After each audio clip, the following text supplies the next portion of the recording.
Hello friends, जय भारत, जय Hindustan. I am Mayank Rajesh and you are watching info and study. Friends, we are into the Sutra period. Basically, this is the topic of Sutra period oblique post Vedic literature, यानी कि वैदिकोत्तर साहित्य। हम लोग 2 video already कर चुके हैं और सूत्र साहित्य के बारे में मैंने बताया था कि जो टाइम पीरियड वो वैदिक काल के बाद का है। और वैदिक काल जो है उसका टाइम पीरियड था 1500 से लेकर 600 ईसा पूर्व तक का, यानी कि that is between the 1500 to 600 BC.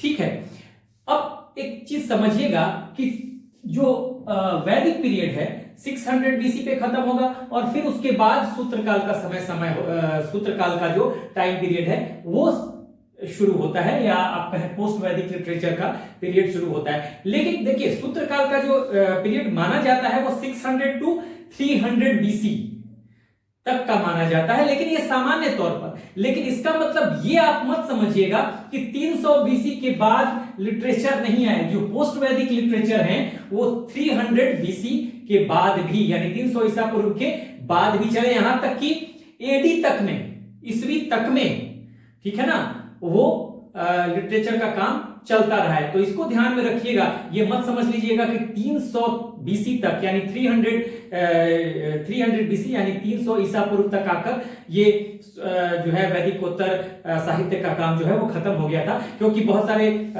जो स्मृतियां ये सब लिखी गई हैं बाद में भी आए हैं। हाँ, इवन 300 बीसी के बाद भी, ठीक है, बहुत बाद तक। मैं जब बता रहा हूं कि एडी तक में आ गए, बीसी क्या, एडी तक में आ गए, ठीक है, उनके लिखने का पीरियड। तो ये आप सामान्य तौर पे आप रखिएगा।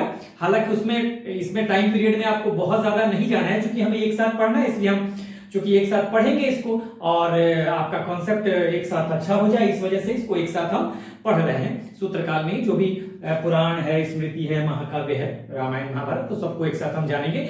लेकिन ये कंफ्यूजन में कभी मत रहिएगा कि 300 यानी कि जो सूत्र पीरियड का टाइम बताया गया है 600 टू सामान्य तौर पे 300 बीसी, उसके बाद वैदिक लिटरेचर, जो लिटरेचर है पोस्ट वैदिक लिटरेचर, वो नहीं लिखे गए। तो आप ध्यान रखिएगा कि पोस्ट वैदिक लिटरेचर में 300 के बाद की लिटरेचर भी आएंगे। जैसे इस बहुत सारी स्मृतियां हैं, ये हो सकता है कि उस समय शुरू हो गया और बाद तक चलता रहा। तो ये आपको कंफ्यूज नहीं रहना है, ठीक है, कि कहीं ऐसा ना आपको मिल जाए कि कोई ऐसी स्मृति है जो कि 300 के बाद लिखा गया, 300 बीसी के आसपास, तो आपको लगे करे ये तो सूत्रकाल वहीं पे खत्म हो गया। तो नहीं, सूत्रकाल का एक सामान्य पीरियड है, उसके बाद जो पोस्ट वैदिक लिटरेचर है आगे तक चलता रहा है, ठीक है। तो इसको समझने की जरूरत है।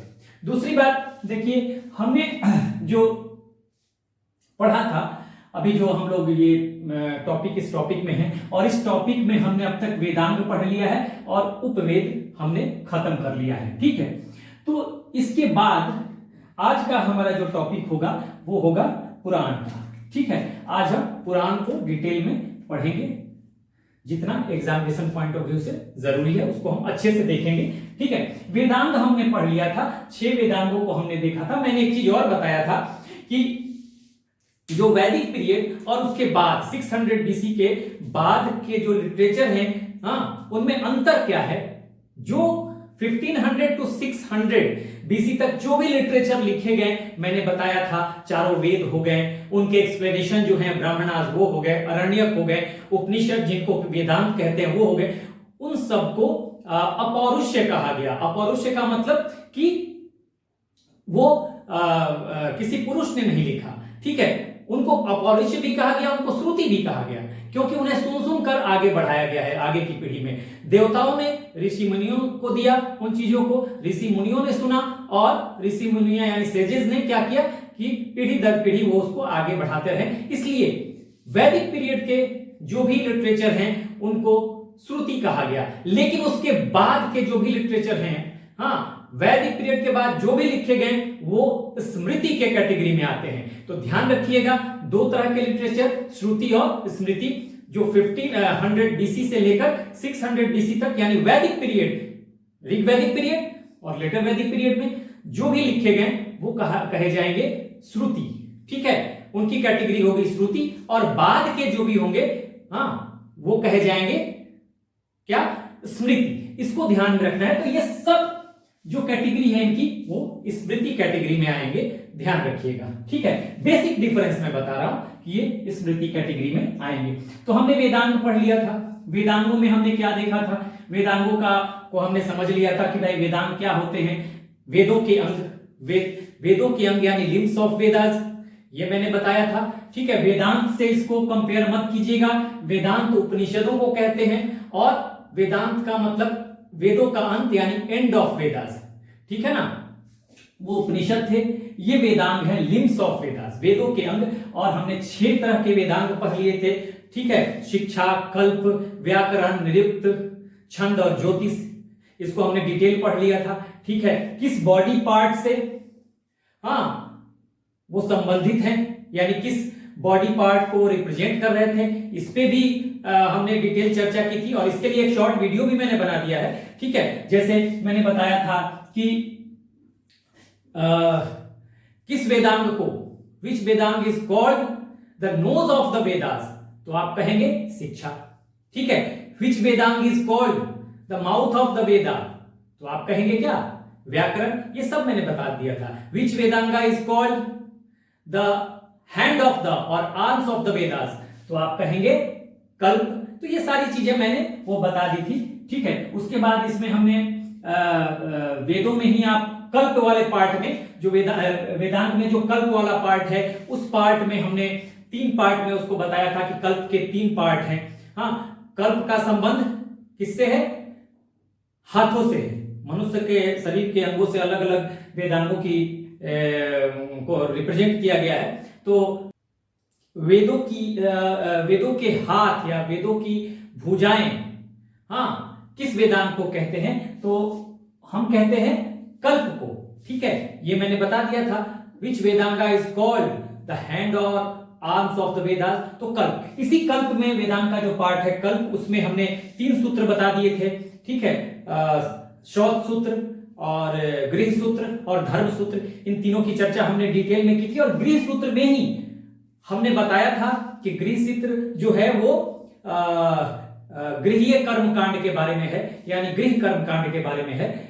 जो हाउस होल्डर्स हैं, जो गृहस्थ लोग हैं, वो जो कर्म कांड यज्ञ कर रहे हैं उनके बारे में है। प्लस उसमें आपको 16 types of marriage, 16 types of samskara and 8 types of marriages की बात भी है। तो उसको भी हमने डिटेल में 16 संस्कारों पे और 8 टाइप्स ऑफ मैरिजेस जो हैं आपने देखा होगा, मैंने बताया है। 8 टाइप्स ऑफ मैरिज, 4 जो मैरिज हैं उसमें से वो अप्रूव्ड मैरिज हैं यानी शास्त्र सम्मत हैं, और बाकी 4 जो हैं उन मैरिज को अप्रूवल नहीं मिला है। बेसिकली मनुस्मृति में इन मैरिजेस की चर्चा है, ठीक है। और उस जो मनुस्मृति में जिन मैरिजेस की चर्चा है उनकी चर्चा यहाँ पर श्रौत सूत्र में भी है। तो श्रौत सूत्र कह रहे हैं गृह सूत्र में है, ठीक है। श्रौत सूत्र, गृह सूत्र और धर्म सूत्र, तो गृह सूत्र में इन सब की चर्चा है। तो हमने 16 संस्कारों पर और 8 टाइप्स ऑफ मैरिजेस पे भी हमने चर्चा कर ली थी डिटेल में, ठीक है। सब कुछ 4 जो मैरिजेस थे, ब्रह्म विवाह, ठीक है, दैव विवाह, आर्ष विवाह, प्रजापत्य विवाह, ये जो थे क्या थे, ये अप्रूव्ड मैरिज थे, शास्त्र सम्मत थे, ये इन्हें मान्यता दी गई थी। और जो 4 मैरिजेस थे, जैसे गंधर्व विवाह, जिसे लव मैरिज कहते हैं आज के समय में, गंधर्व विवाह, राक्षस विवाह, असुर विवाह, पैशाच विवाह, ये 4 जो थे वो उनको अप्रूवल नहीं मिला, यानी कि शास्त्र सम्मत नहीं है, मान्यताएं नहीं मिली है। लेकिन इन 8 तरह के मैरिजेस की चर्चा है। उसी तरह से 16 संस्कारों की बात हमने की थी, जन्म से लेकर और अंत्येष्टि तक का। तो वो हमने सारा आपको डिटेल में बता दिया था, ठीक है। और उसके बाद हमने उपवेदों की चर्चा कर ली थी। 4 उपवेद हैं, तो 4 उपवेदों में हमने बता दिया था कि ऋग्वेद का उपवेद जो है वो कौन सा है, आयुर्वेद है, और उसके रचनाकार जो है धन्वंतरी है। लेकिन कहीं कहीं आपको अगर एग्जामिनेशन में धन्वंतरी ना हो, प्रजापति अगर दिया हो ऑप्शन में, तो आप प्रजापति कर देंगे। अगर प्रजापति ना देके धन्वंतरी दिया हो तो धन्वंतरी कर देंगे, दोनों मिल सकता है। और चिकित्सा संबंधी बातें आयुर्वेद में है, जो कि ऋग्वेद का उपवेद है। वैसे ही यजुर्वेद का उपवेद जो है वो धनुर्वेद है, वो वॉरफेयर से है, युद्ध कौशल से है, युद्ध के बारे में है। और उसके क्रिएटर विश्वामित्र हैं, ठीक है। और युद्ध के बारे में मैंने बता दिया, इसका विषय वस्तु था। उसके बाद जो है हमने देखा था कि सामवेद, तो इसका जो उपवेद है वो है गंधर्व वेद, संगीत, हाँ, म्यूजिक, डांस, हाँ, इन सबसे संबंधित है। और भरत मुनि इसके क्रिएटर यानी रचनाकार माने जाते हैं। और अंतिम जो है अथर्ववेद, उसका उपवेद जो है वो है शिल्पवेद। और इसके क्रिएटर रचनाकार जो है वो है विश्वकर्मा, ठीक है। और इसमें सब्जेक्ट क्या है?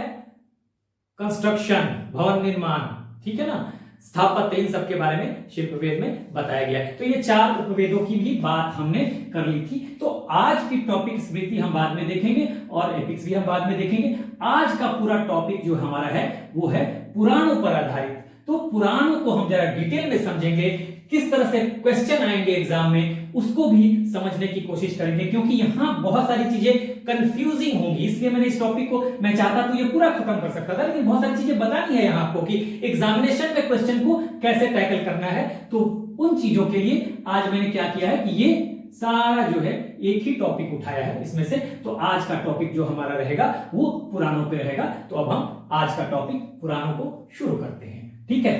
तो इसको मैं मिटाता हूं। तो चलिए हम स्टार्ट करते हैं। Let start the topic of Purana, ठीक है, पुराण। तो इसे हम शुरू करते हैं।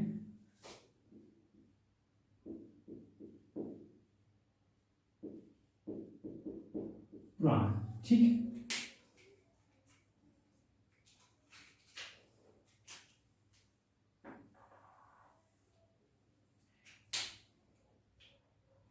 देखिए, सबसे पहले पुराणों की जो संख्या है, नंबर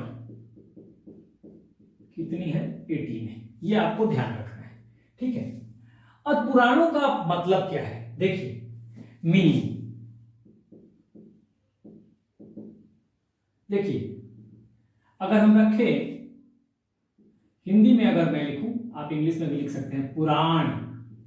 देखिए, पूरा का मतलब होता है, आप यहां से भी रख लें तो पुराना, आप इसे एंशियंट या ओल्ड कह सकते हैं, एंशियंट और ओल्ड, ठीक है। ओल्ड, अण का मतलब होता है कहना। तो ये इसका मीनिंग जो है, अगर हम देखें तो इसका मतलब जो है, अगर देखें तो इसका मतलब हो जाता है एंशियंट स्टोरीज, पुरानी कहानियां। अगर हम हिंदी में कहें तो, आप अगर कहें तो पुराना या प्राचीन, प्राचीन आख्यान कह लें, ठीक है, या आप इसे कथा कह लें, प्राचीन कथा, पौराणिक कथाएं। तो पीछे जो प्राचीन काल में ऋषि मुनि हुए, ठीक है, जो राजा हुए, ठीक है, किंग्स हुए, तो उनके वृतांत, उनके कहानियों को कहता है क्या?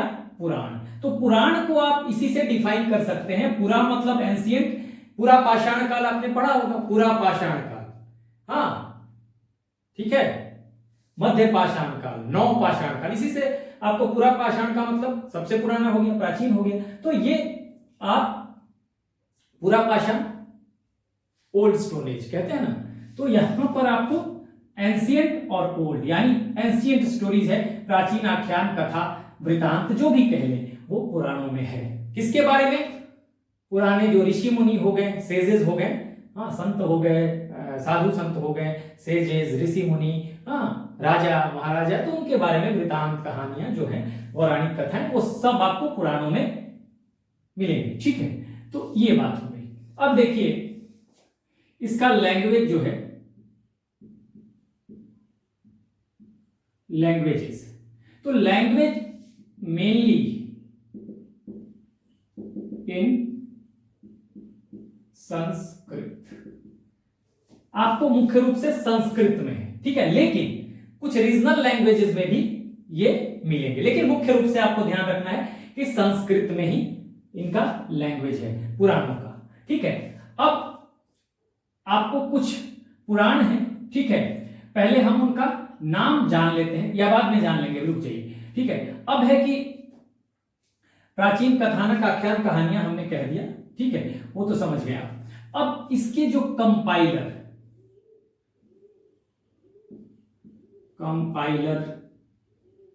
ठीक है, कंपाइलर कौन है भाई? अब देखिए, कहा जाता है कि पुराणों की रचना, हाँ, या संकलन करता जो भी है, कहा जाता है वेद व्यास को।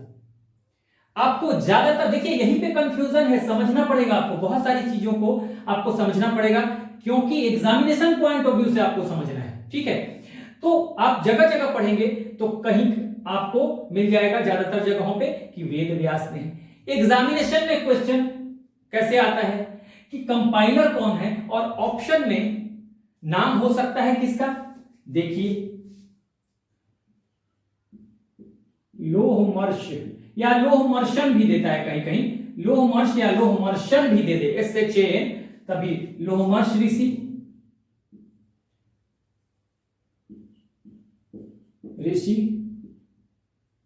एंड हिज सन उग्र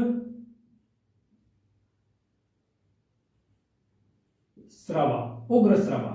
ठीक है ना, इसको ध्यान रखिएगा, मैं हिंदी में भी लिख देता हूं, उग्र श्रवा, कहीं कहीं उग्रसवा भी, सवा श्र नहीं लिख के स, दंत स में, या कहीं तलाबिश में थोड़ा बहुत फर्क आ सकता है। तो लोहमर्ष ऋषि, ठीक है, एंड हिज सन उग्रसवा। देखिए कंपाइलर के बारे में ये कहा जाता है। अब यही पे समझने की जरूरत है, तभी मैंने इस टॉपिक को अकेले उठाया है आज। देखिए क्या होता है, आप तमाम नेट पे गूगल पे सर्च करेंगे तो आपको सबसे पहले मिलेगा कि पुराणों की सबसे पहले रचना, हाँ, ब्रह्मा जी ने कर दी थी।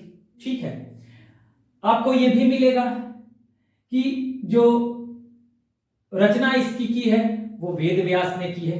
ठीक है, व्यास मुनि जो है वेद व्यास, उन्होंने की है। अब देखिए आपको अगर एग्जामिनेशन में वेद व्यास हो ही ना, एग्जामिनेशन में कैसे सवाल बनेगा, देखिए इसीलिए मैंने लिखा, अब कंपाइलर के जगह पे या रचनाकर्ता के जगह पे, रचनाकार की जगह पे आप यहाँ वेद व्यास भी लिख सकते हैं। तो आप इसको बस समझना है, क्योंकि आपको कई जो ये पूरा पुराण जो है अलग अलग लोगों के विचार के अनुसार, हाँ, कहीं से कुछ उठाया गया है, किसी में कहीं कुछ कहा गया है, कहीं कुछ कहा गया है, तो किताबों में भी डिफरेंस मिलेगा, नेट पे भी, वीडियोस में भी।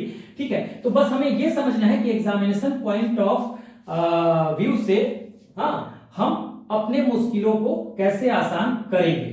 ठीक है ना, तो उन चीजों को हमें देखना है। अब कंपाइलर के तौर पे या रचनाकर्ता के तौर पे आपको अगर वेद व्यास मिल जाए तो वेद व्यास, ठीक है, दोनों का नाम मैंने लिखा है। अब समझिएगा इसको, यहां पर क्या है कि जब एग्जामिनेशन में सवाल बनेगा तो ज्यादातर क्या होता है, आप बहुत सारे आईएएस इंस्टीट्यूट का भी देखिएगा ना, उसमें नोट्स देखिएगा तो वहां पर भी लोहमर्ष ऋषि एंड हिज सन उग्रसवा की चर्चा मिलेगी। ठीक है, कहीं आपको कंपाइलर में वेद व्यास की भी चर्चा मिलेगी। अब देखिए आपका जब एग्जामिनेशन में सवाल आएगा तो एग्जामिनेशन में क्या होगा कि ऑप्शन में या तो ये मिलेगा या ये मिलेगा, या एक साथ दोनों मिलेंगे, वेद व्यास होंगे ही नहीं।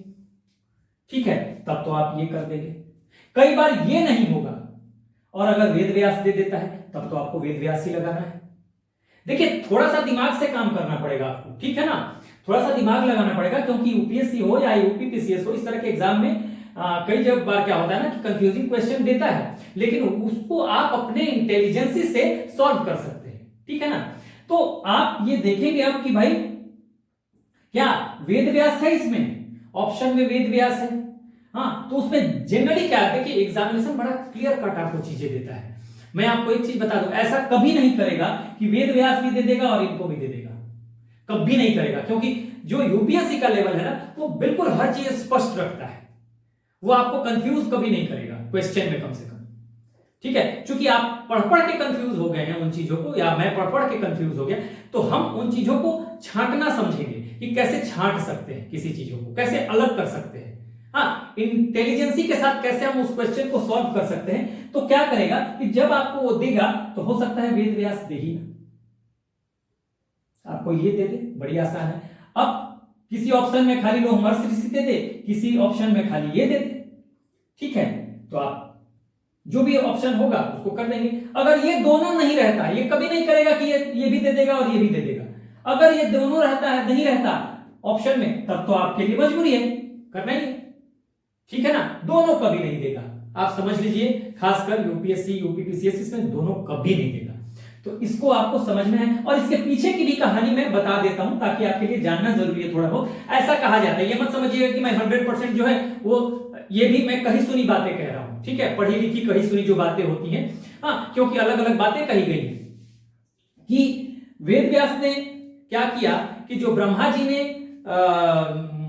कहा जाता है, और ये पुराणों में ही कहा गया है, अलग अलग पुराणों में अलग अलग बातें कही गई हैं कि जब ब्रह्मा जी ने रचना कर दी, किसका,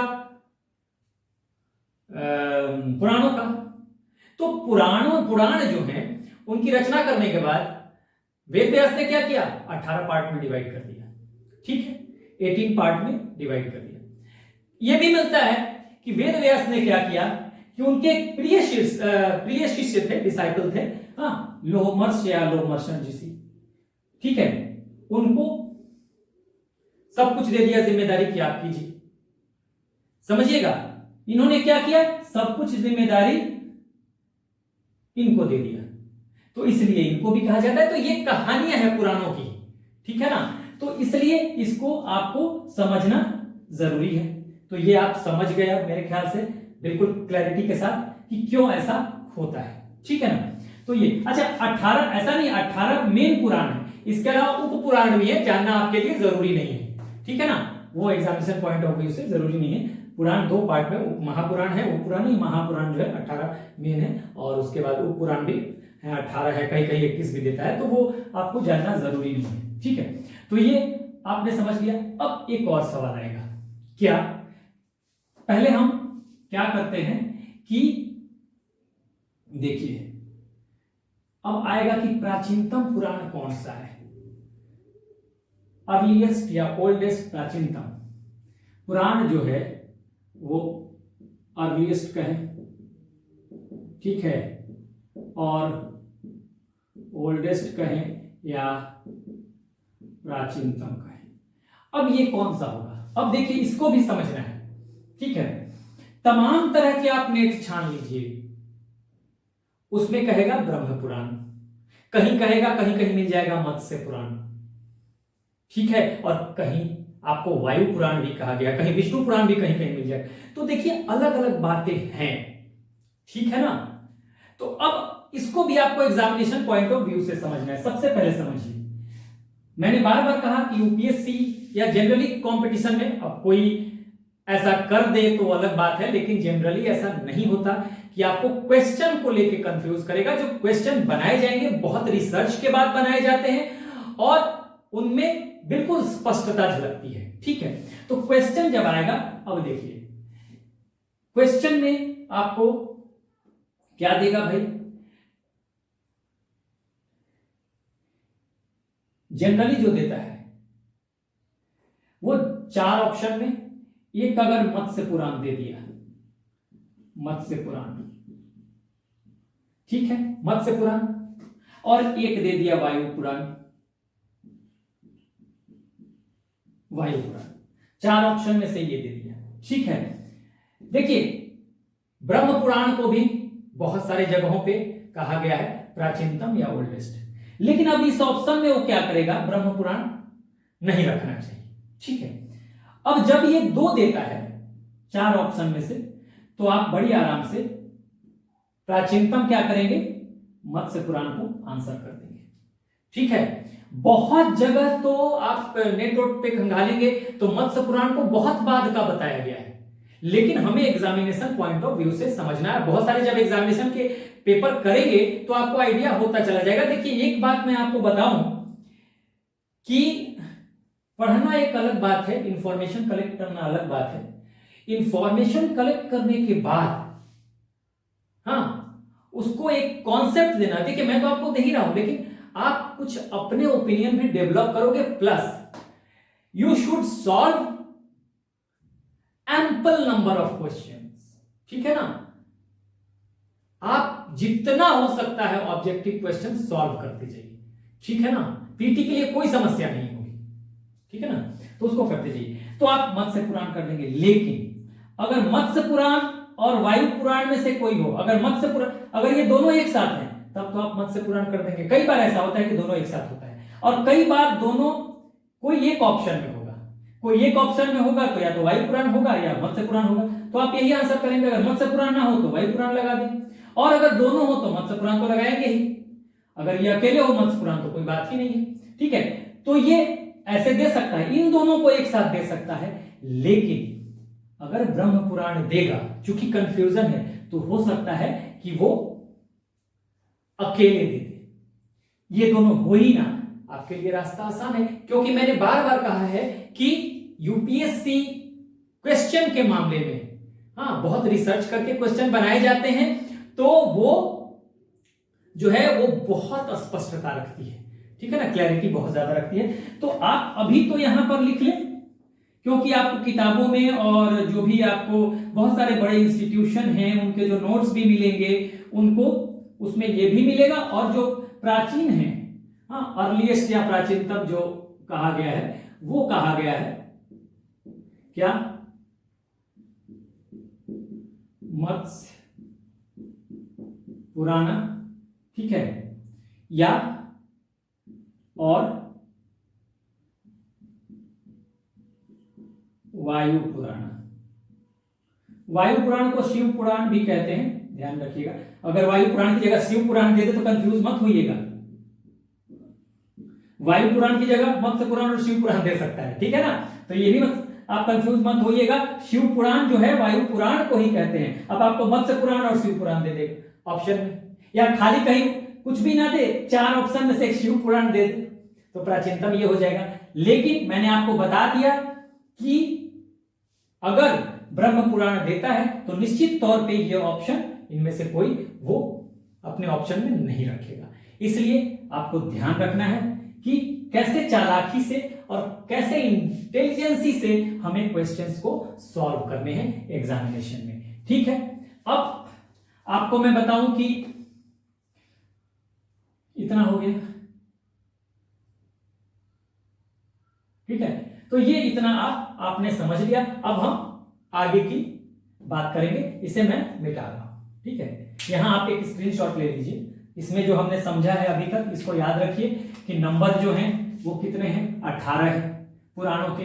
पुराणों का मतलब क्या है, एंशिएंट, पूरा का मतलब एंशिएंट या ओल्ड, पूरा पाषाण काल से मैंने समझा, पाषाण मतलब पत्थर, ओल्ड स्टोन एज को कहते थे। यहाँ पुरा और अण मतलब कहना, पुरानी कहानियों को कहना, प्राचीन आख्यान, कथा, कहानियां, पौराणिक कथाएं, किन के बारे में, साधुओं के बारे में, सेजेस के बारे में, राजाओं के बारे में, ऋषि मुनियों के बारे में। लैंग्वेजेस मैंने लिखी, लैंग्वेज क्या है, तो लैंग्वेज पुराणों का क्या है, ये संस्कृत है मेनली, मुख्य रूप से संस्कृत, लेकिन कई क्षेत्रीय भाषाओं में भी ये लिखे गए हैं, तमिलों में भी लिखे गए, तो वो आपको मुख्य रूप से याद रखना है कि संस्कृत में है। कंपाइलर मैंने पूरी कहानी इसकी बता दी, लोमर्स ऋषि एंड हित्सन, उग्रश्रवा उनके बारे में बता दिया, वेद व्यास के बारे में भी बता दिया, वो चीजें कर दी। यहां पर मैंने प्राचीनतम के बारे में पूरा का पूरा डिस्कशन कर दिया। तो आपको मत्स्य पुराण याद रखना है और वायु पुराण या शिव पुराण को याद रखना है।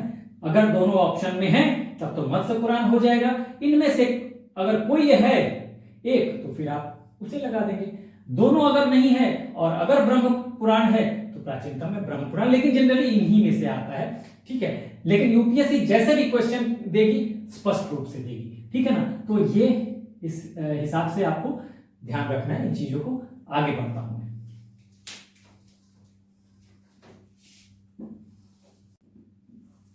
Let's move on. अब इस बात को समझिए, बड़ी इंपॉर्टेंट बात बता रहा हूं मैं, इसको समझिएगा। एक थे राजा परीक्षित, आपने नाम सुना होगा, ठीक है। कौन थे ये, ग्रैंड सन ऑफ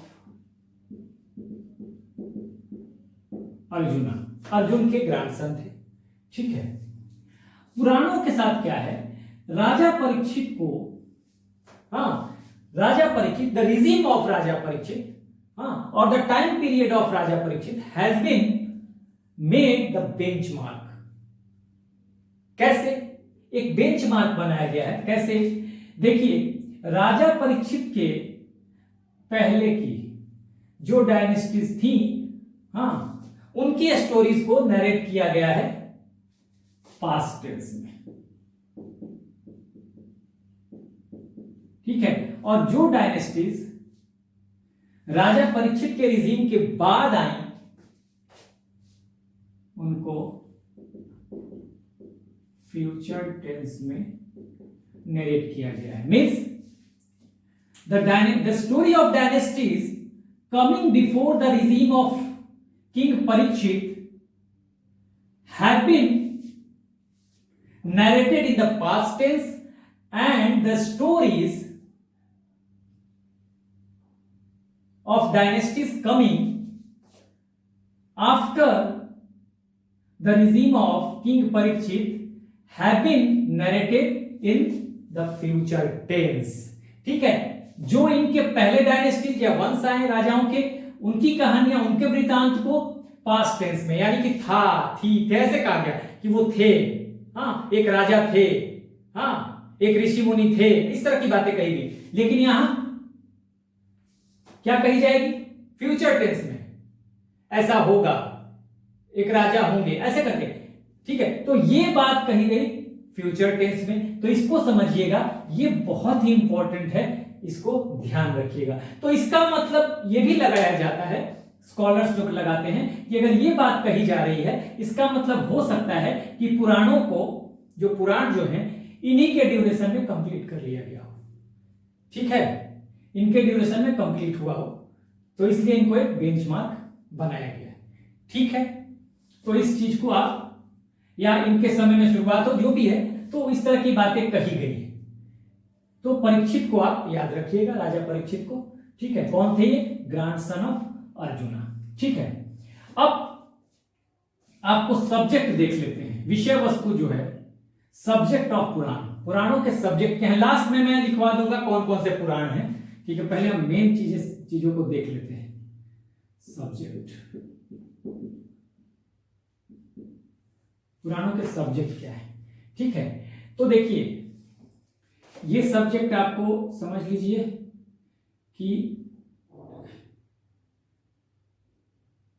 सर्गा, सर्ग, ठीक है ना, सर्गा, हिंदी में आप इसको सर्ग लिख सकते हैं इस तरह से। सर्ग सबको अभी मैं लिखता हूं क्या क्या चीजें हैं। प्रतिसर्ग, प्रतिसर्गा, प्रतिसर्ग। ठीक है, तीसरी बात जो सब्जेक्ट है, ठीक है, वंश। ठीक है ना,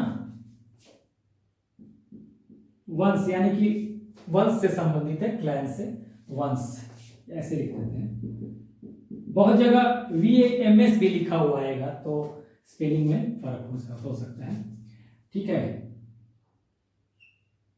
फिर मनवंतर,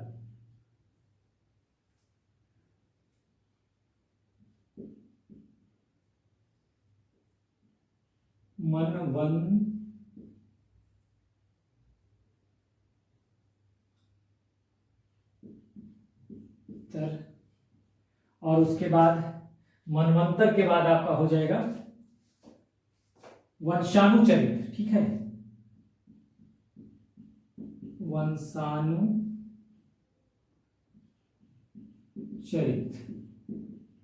वंशानुचरित, ये हो जाएगा। ठीक, अब क्या क्या चीजें हैं समझिएगा। सर्ग,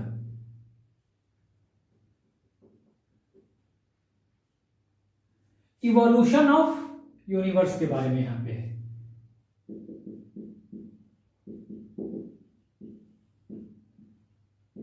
यूनिवर्स यानी कि सृष्टि की रचना के बारे में यहां पे बात की गई है।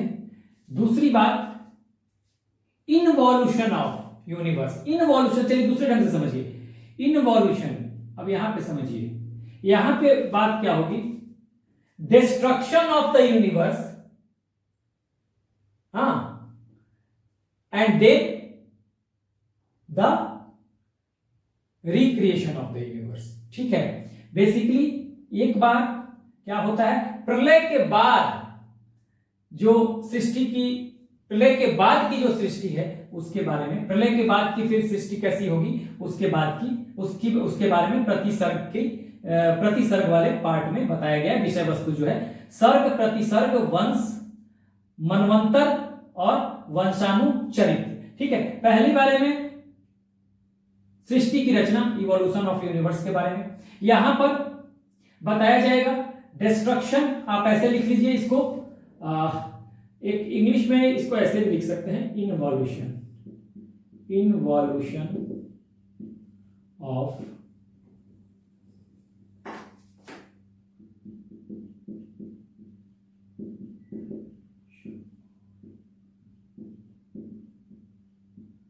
यूनिवर्स।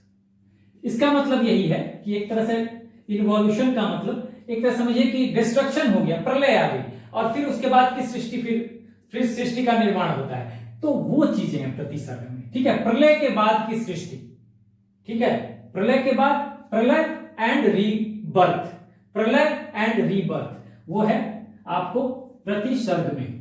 थोड़ा इसको मैं बड़ा कर दूं, कहीं आप लोगों को दिक्कत हो रही होगी समझने में। इनवॉल्यूशन ऑफ यूनिवर्स। ठीक है, उसके बाद वंश, इसमें क्या है, वंश में देखिए यहां पे आप क्या लिखेंगे, मैं यहां पे लिखता हूं genealogical list of sages and Kings. देखिए राजाओं की और ऋषि मुनियों की जीनियोलॉजी का मतलब, जीनियोलॉजिकल का मतलब लिस्ट है, वंशावली दी गई है, जीनियोलॉजिकल लिस्ट यानी कि वंशावली संबंधी लिस्ट है, सूची है, किसकी, राजाओं की और साधु संतों की, ऋषि मुनियों की, सेजेस। ठीक है, वंश क्या है, genealogical list of sages and Kings. इसका मतलब हिंदी में आप लिख लीजिए इसको, हाँ, ऋषि मुनियों की वंशावली की सूची है, ये सूची के संबंध में ये सब्जेक्ट है। ये सब्जेक्ट जो है इसमें क्या है, ऋषि मुनियों और राजाओं के वंशावली के बारे में बात यहां पे की गई है, जो विषय वस्तु है, एक हो गया। उसके बाद मनवंतर, तो मनवंतर में आप देखिए रेकरिंग ऑफ टाइम आप लिखिए,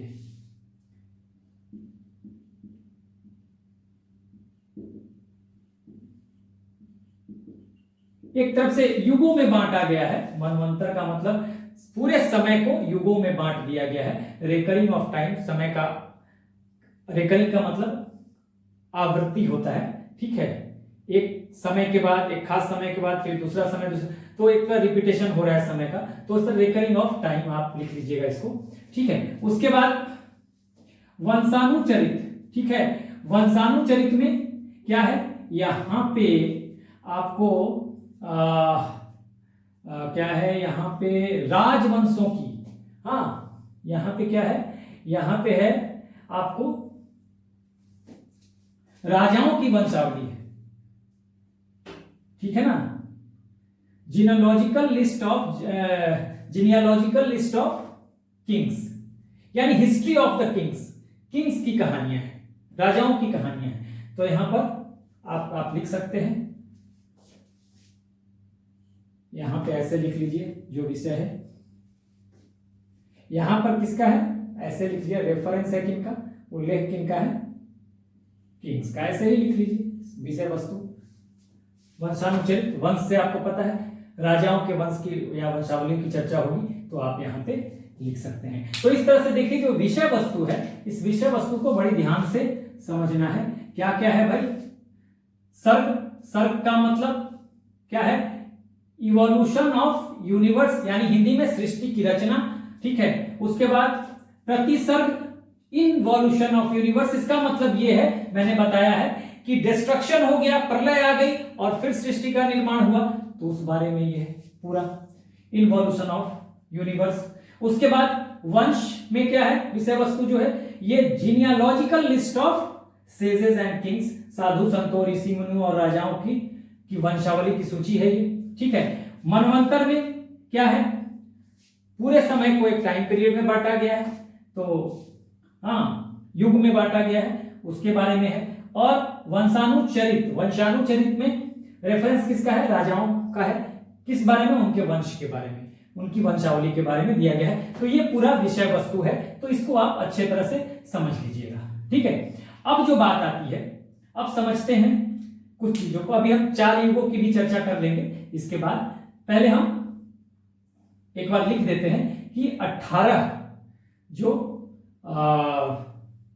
पुराण हैं वो कौन कौन से हैं, बस मैं एक बार लिख देता हूं। हालांकि उस पर बहुत ज्यादा ध्यान नहीं देना है, लेकिन एक बार सरसरी निगाह से आप देख लीजिएगा, जरूरत नहीं है बहुत ज्यादा, लेकिन चूंकि मैं पढ़ा रहा हूं तो मैं बहुत डिटेल पढ़ाता हूं, इस वजह से मैं कोशिश करता हूं कि आप उसे समझ लें। अब ये सब चीजें आप राजा परीक्षित को यहाँ पे याद रखिएगा, कौन थे, ग्रैंडसन ऑफ अर्जुन, और ये विषय वस्तु को सारा आप याद रखिए। सर्ग, प्रतिसर्ग, वंश, मनवंतर, वंशानुचरित, क्या क्या चीजें हैं, मैंने सारी चीजें यहाँ पे लिख दी है, ठीक है।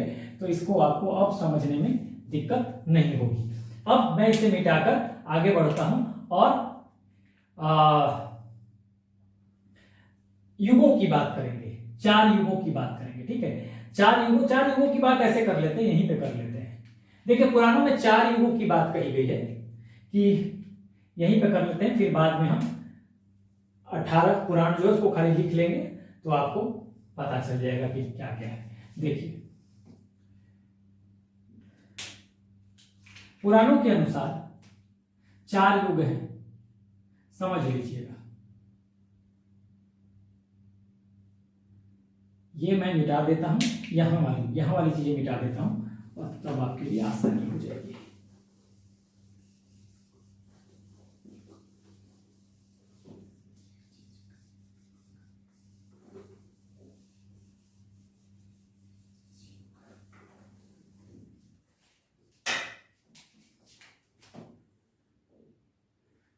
पुराणों के अनुसार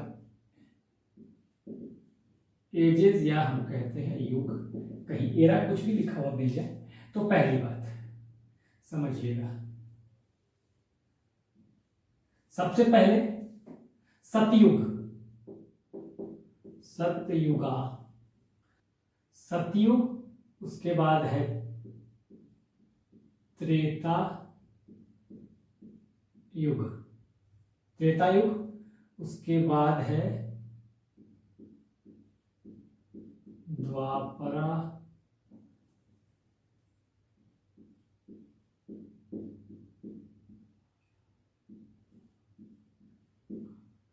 और उसके बाद है द्वापर युग, और उसके बाद हो गया कलयुग, फाइनल कली युग। देखिए 4 युग, सतयुग, त्रेता युग, द्वापर युग और कलयुग, द्वापरा युग, इसको कृत युग भी कहते हैं, ठीक है। कृत युग, कृत युग, ठीक है। अब सतयुग, ठीक है। अब समझिएगा, सबसे अच्छा समय पुराणों में 4 युगों की चर्चा है, सतयुग, त्रेता युग, द्वापर युग और कलयुग। समझिएगा इसको एक एक करके। सतयुग, हाँ, सबसे पहला एज पुराणों के अनुसार सतयुग सबसे अच्छा पीरियड था, जो बेस्ट पीरियड होता है, हाँ, वो सबसे अच्छा पीरियड है। इस समय क्या था, इस समय कोई चोरी नहीं, कोई क्राइम नहीं, लोग बहुत ऑनेस्ट हैं, हाँ, हमेशा लोग सच ही बोलते हैं, ठीक है, झूठ कोई नहीं बोलता, यानी कि जो मोरल वैल्यूज है और जो सोशल वैल्यूज है, हाँ, वो बहुत जबरदस्त है यहां पर, ठीक है। लेकिन यहां जब आते हैं त्रेता युग में, तो त्रेता युग में आपको सोशल एंड मोरल वैल्यूज में, यानी कि सामाजिक और नैतिक मूल्यों में थोड़ी गिरावट आएगी कंपैरेटिवली, ठीक है, थोड़ी गिरावट आएगी। और कुछ राज्यों का उदय भी होगा, यहां पर कुछ राज्य स्टेट इमर्ज करेंगे और यहां पे वार और भी, युद्ध भी होंगे, ठीक है। उसके बाद द्वापर युग, देखिए सबसे बड़ी बात है कि जैसे जैसे हर युग में बढ़ेंगे हम, इस युग से इस युग को खराब माना गया, ठीक है, फिर इस युग को, द्वापर युग को इससे खराब माना गया, द्वापर युग को, और सबसे खराब माना गया कलयुग को। यानी हर युग के साथ ही डिटेरियोरेशन होता रहा पहले के मुकाबले, ठीक है। सोशल एंड मोरल वैल्यूज में त्रेता युग में मैंने बता दिया कि यहां पर क्या हुआ, थोड़ा सा इसके कंपैरेटिवली मोरल और सोशल वैल्यूज में गिरावट आई, यानी कि सामाजिक और नैतिक मूल्यों में गिरावट आई, कुछ राज्य उभर के आए, युद्ध भी शुरू हो गए यहां पर। द्वापर युग, अब द्वापर युग में बहुत ज्यादा गिरावट आती है, किसमें, मोरल वैल्यूज में, सोशल वैल्यूज में, बहुत सारी कुरीतियां आएंगी, सुपरस्टिशन आएगा, बीमारियां भी आएंगी यहां पर, ठीक है। और यहां पर जो एज माना गया है इंसान का, वो 100 साल का माना गया है, 100 ईयर्स का, ध्यान रखिएगा, 100 ईयर्स का द्वापर युग में एज माना गया है, उम्र मानी गई है इंसान का, ठीक है। उसके बाद सबसे खराब युग में हम रह रहे हैं, अभी कलयुग है, और कहा जाता है मोस्ट, आपको कहा जाता है वर्स्ट टाइम, चारों युग में वर्स्ट यही है, ठीक है ना, इसको आप लिख लीजिए। हाँ, जैसे जैसे आप नीचे की तरफ पढ़ रहे हैं, आगे की तरफ पढ़ रहे हैं, गिरावट आती जाती है, ये वर्स्ट है। इसमें करप्शन बढ़ गया, लोग झूठ बहुत ज्यादा बोलने लगे, पॉपुलेशन बढ़ा, खाने पीने की चीजों में कमी आने लगी, भोजन की कमी हुई, लोग मांसाहारी हुए, मारकाट, सब कुछ मच गया, नफरत, ये सब इसी युग में आया है। और यहां पर कहा जाता है कि कलयुग जब खत्म होगा, तो कलयुग के खत्म होते होते आपको इंसान का जो एज है वो 20 साल ही रह जाएगा। जब कलयुग खत्म होगा तो उम्र जो इंसान की होगी वो मैक्सिमम 20 इयर्स होगी, कलयुग के खत्म होते होते। तो सबसे खराब, ध्यान रखिएगा, पुराणों में 4 युगों की चर्चा है, सतयुग, त्रेता युग, द्वापर युग और कलयुग। पहले से आपने इसका नाम भी सुना होगा, ठीक है। सतयुग को ही कृतायुग या कृतयुग भी कहते हैं, ठीक है, इसको लिख लीजिएगा। कहिए तो हिंदी में लिख दूं, मैं हिंदी में भी मैं लिख देता हूं इसे, ताकि आपको दिक्कत ना हो। यहां पर मैं लिख देता हूं, देखिए, सतयुग, इसको हिंदी में कहेंगे सतयुग, इसको हिंदी में कहेंगे त्रेता युग, इसको कहेंगे द्वापर युग, और इसको कहेंगे कलयुग। कहते हैं ना कि अरे घोर कलयुग है, यानी बहुत खराब स्थिति है, ठीक है ना, बहुत खराब स्थिति है। तो इन चीजों को आपको ध्यान रखना है। क्या मैंने बताया, high moral values, high social values, झूठ नहीं, चोरी नहीं, क्राइम नहीं, भ्रष्टाचार नहीं, यहां पे कुछ भी नहीं। हाँ, या सही मायने में जो राम राज्य की हम बात करते हैं वो यहीं पे है, ठीक है। त्रेता युग, त्रेता युग में क्या है, त्रेता युग में मोरल वैल्यूज घटी, सोशल वैल्यूज जो है उसमें गिरावट आई, ठीक है, कुछ राज्यों का उदय हुआ, ठीक है, युद्ध भी हुए। द्वापर युग आते आते मोरल वैल्यूज, सोशल वैल्यूज में बहुत सारी बहुत ज्यादा गिरावट आई, कुरीतियां बढ़ी, ठीक है, सुपरस्टिशन बढ़ा, बीमारियां आई, और क्या हुआ, 100 साल यहां इंसान का, ह्यूमन का जो उम्र है वो है। लेकिन कलयुग में सबसे खराब स्थिति है, चोरी, डाका, मर्डर, हत्या, हाँ, भोजन की कमी, पॉपुलेशन बढ़ गया, लोग मांसाहारी हुए। यहां कहा जाता है जितना नफरत है सब यहीं पे आएगा कलयुग में।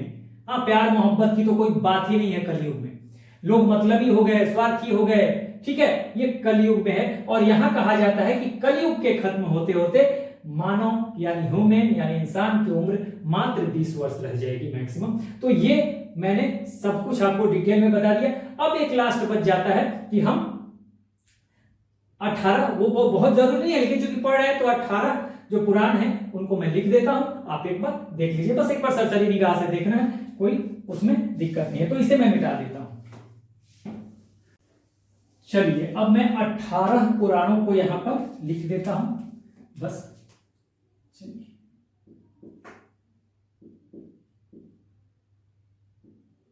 ब्रह्म पुराण, पुराण आगे नहीं लिख रहा हूं, बस इनका मेन नाम मैं लिख दे रहा हूं। उसके बाद पद्म पुराण, पद्म पुराण। तीसरा आप देखिएगा, तीसरा विष्णु पुराण,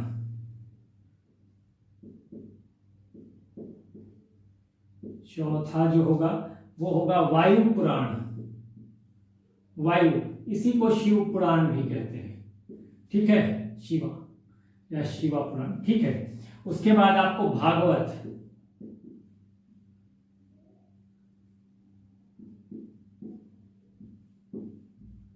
भागवत पुराण। फिर छठा अगर हम देखें तो नारद, नारद पुराण या नारदा आप इंग्लिश में लिख सकते हैं। सातवां, सातवां अगर मैं देखूं तो नारद के बाद है अग्नि, नारद, उसके बाद आप मार्कंड, मार्कंड, ठीक है, मार्कंड पुराण। 8 में अग्नि पुराण, ठीक है। और 9 में अगर हम देखें तो भविष्य, भविष्य, भविष्य, वही भविष्य जो हम हिंदी में लिखते हैं, ठीक है, भविष्य। ये 9 हो गया, फिर मैं 9 इधर लिख देता हूँ, 9 this side and 9 this side, 10 यहाँ से अब 9 हो गया, फिर ये 10th नंबर पे। तो 10th नंबर पे हो जाएगा ब्रह्म वैवर्त,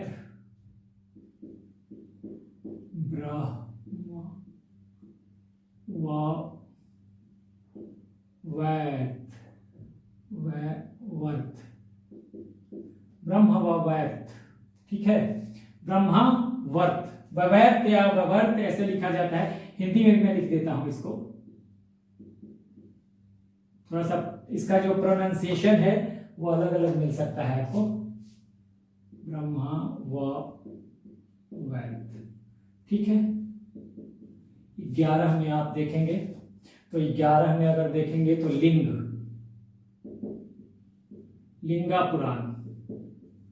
12 में अगर देखें तो वाराह, वाराह पुराण। 13, तो 13 में आपको हो जाएगा स्कंद, स्कंद पुराण। और 14 अगर देखें तो वामन पुराण। 15 देखें तो कुर्म, कुर्मा, ये ऐसे हिंदी में लिखते हैं कुर्म, ठीक है, कुर्मा पुराण। 16 में अगर देखें तो गरुड़ा, गरुड़ा, गरुड़, गरुड़ पुराण। और 17 ब्रह्मांड, ब्रह्मांड,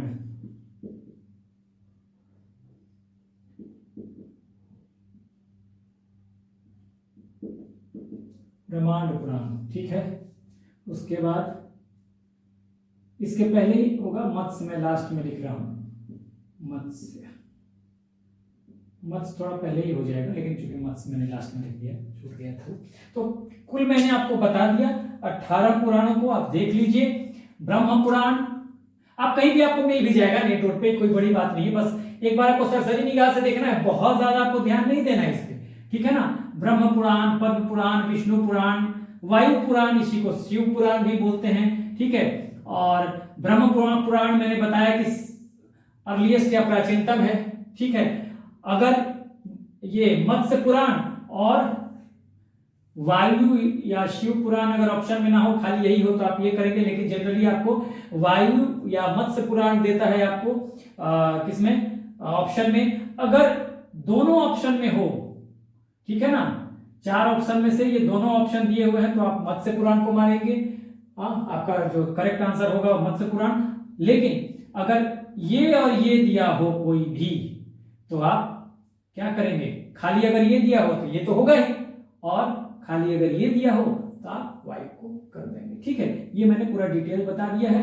भागवत पुराण, नारद पुराण, मार्कंड पुराण, अग्नि पुराण, ठीक है। उसके बाद भविष्य पुराण, ब्रह्मा वैवर्त, पुराण, लिंग पुराण, वाराह पुराण, स्कंद पुराण, ठीक है, स्कंद ऐसे लिखते हैं, ठीक है, वामन, कुर्मा यानी कुर्म पुराण, गरुड़ पुराण, हाँ, और ब्रह्मांड पुराण और मत्स्य पुराण। तो ये 18 पुराण आपके पास हैं। एक बार सरसरी निगाह से देख जाइए। इसमें जो आपको ध्यान देना है ब्रह्म पुराण पे, क्योंकि ओल्डेस्ट कहा जाता है, लेकिन ये ऑप्शन में जनरली नहीं रहता। जनरली क्या रहता है, ये दो रहेंगे एक ही ऑप्शन में, ठीक है। ये दो जब रहेंगे तो अर्लीस्ट या प्राचीनतम आप इसको लगाएंगे, लेकिन खाली अगर ये रहे तो आप इसको लगा देंगे, या खाली अगर ये रहे तो फिर इसको लगा देंगे। हाँ, कभी भी ऐसा नहीं होगा कि ये सब साथ में दे देगा। अगर ये दोनों नहीं देगा तभी ये देगा, जनरली ये दोनों ही देता है। और उसमें जब दोनों एक साथ ऑप्शन में दिया हो तो आप मत्स्य पुराण को आंसर लगाएंगे। थोड़ा आपको अपनी इंटेलिजेंसी दिखानी होगी। तो ये हमने पुराणों पे अपना पूरा टॉपिक जो है अभी खत्म कर लिया। So that's all, take care, all the best.